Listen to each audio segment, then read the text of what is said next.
In this lesson, we're going to be learning about roster setups in Survey Solutions using the Designer tool. In CAPI, a roster means the same thing that it does in paper-based research. It's a set of questions that we need to ask multiple times about multiple different subjects. The most common example of this in social research is the household roster, where we want to ask the age, name, occupation, etc. of all the different household members. Let's have a look through our example questionnaire at some of the rosters we'll be setting up in this course. In our questionnaire document, we're going to take a look at Module B. Now you can see here, Module B has a series of questions across the top: name, relationship, gender, date of birth, age, etc. And these are going to be asked about every member of the household. You can see here how we do this on paper. We have a different row on the form for each household member. 1, 2, 3, all the way up to a possible 15 members. This type of roster is what we call a non-fixed roster, because before we start surveying, we don't know how many people will be in the household. There may be 5 members, there may be 10 members, there may only be 1 member. So it's non-fixed because we don't know how many occurrences of all of these questions we're going to have to program in until the survey starts. Survey Solutions gives us 4 different ways to set up our rosters. In some cases, you'll be able to set up a roster in more than one way. In these instances, it's helpful to work with your fieldwork teams to decide which roster setup is the most comfortable for them to use in the field. After all, they are the ones who will be using our systems. Today, we're going to take a look at the first 2 ways we can set up a roster. That is, setting up a roster using a numeric type question, and also a roster setting up a list type question. Let's have a look at how we can use these in our example questionnaire. I'm going to show you now 2 different ways to create a non-fixed roster in Survey Solutions. The first way we're going to learn about is basing a roster upon a list question. So what we'll do is show a list question where the interviewer will record all the names of the household members, and then we'll base our roster upon that. So what I'm going to do is copy and paste this question text here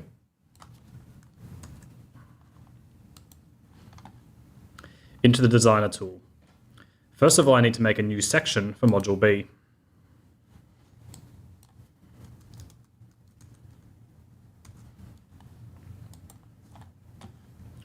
And then I'm going to add a new question. It's going to be a list type question, and I will call it B01. For the variable label, we can call it household member names. And the question text will be what we took from our master document.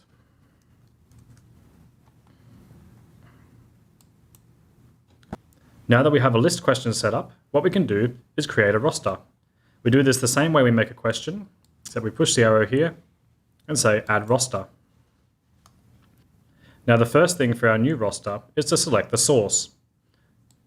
You can see here there's 4 different possible sources, and as I mentioned before, there's 4 different types of roster setups we can use in Survey Solutions.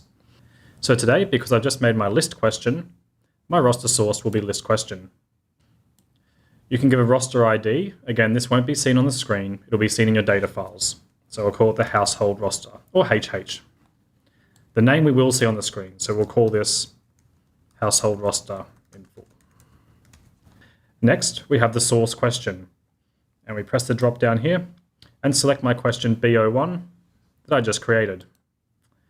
Now our roster is all set up. And the next step will be add questions inside the roster. These are all the questions which are going to repeat. So to do this, I right-click on it and say Add Question. Now you can see here my new question has the color blue on the logo here, and it's slightly indented. This tells me that it's inside of the household roster, and it's going to repeat as many times as the roster repeats. So the first question we need to put in here, we'll find from our questionnaire document. And that's this one. B03, what is name's relation to the household head? So again, I'll copy and paste my text.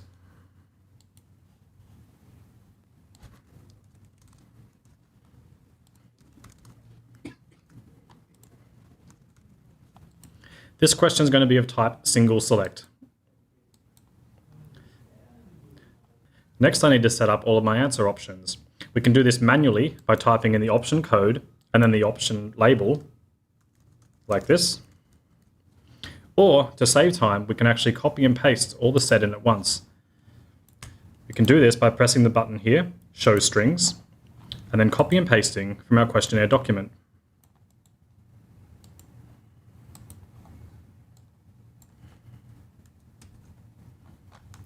And press save. You can see now my 10 answer options are set up, and that was much faster than typing them all out manually. You'll notice that this question has an other specify option. This means that if the respondent selects this, we need to display somewhere for them to type in the answer they want to specify. To do this, we need to add an extra question, which will be a text-based, where they can enter their answer. So I will do add question after.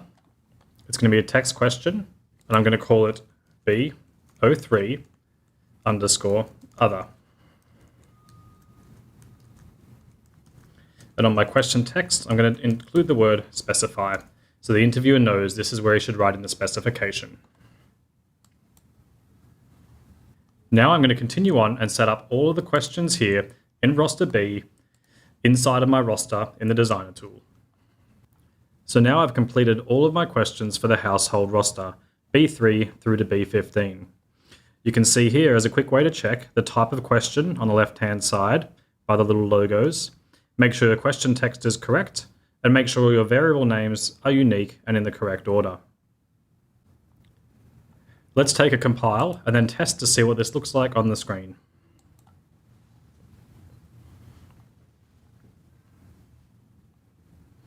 So now at Module B, you can see first of all we have our list question. So let's write in some names of household members. You can see now as I enter each name, one of these blue boxes appears below. If I enter a second name, then a second box will appear. This is how rosters look in Survey Solutions. Now, to answer all the questions relating to the household member Lachlan, I can click here. And I'm taken to a new screen. You can see over here on the left, it's a sub part of Module B. And we have all the questions relating to Lachlan. You can see now the color of this roster is blue. But once I've answered all the questions, it will turn to green. Now the section for household roster Lachlan has turned to green, indicating to the interviewer that this part of the roster is complete. You can see the roster for Sarah is still in blue, so it has not been started yet. Lastly today, let's take a look at how to set up this household roster based upon a numeric question as opposed to the list type question we're using already. This is an alternate type of household roster setup you can employ, but it'll be up to you to talk with your field staff to see which way they're more comfortable in setting the roster up. So what we can do is add a numeric question here at the top. Remember, it's outside the roster. We want to only ask it one time.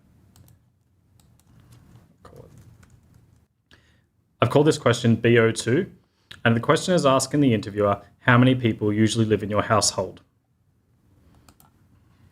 What I'm going to do is go back to my roster setup and change the roster source from a list question to a numeric question. Now I'll select the source question for the number of rows as being my numeric number of people living in the household question I just created, B02. But you can see here we also need a source question for the name of the rows. Now we don't have anywhere where we're gathering the household member's name in this type of setup yet, so we need to ask this inside of the roster. So what I'll do is add a question here at the top of the roster asking the name of the household member.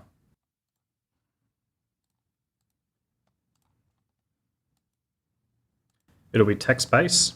I'm just going to call it name for our example now. Now back in my roster setup, I can select the source question for names as being my new question name that I've created. Let's take a look at how this looks when we test.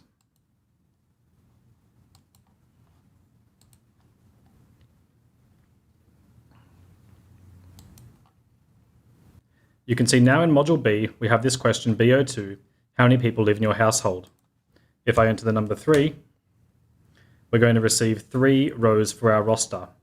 But you can see here that the name has not been completed yet. So we need to enter this one. And then when we enter the name of this household member, this roster row will receive its name. That's all for this lesson, learning about the first 2 types of roster setups in Survey Solutions. Join next lesson and we'll take a look at the next 2 ways to set up rosters.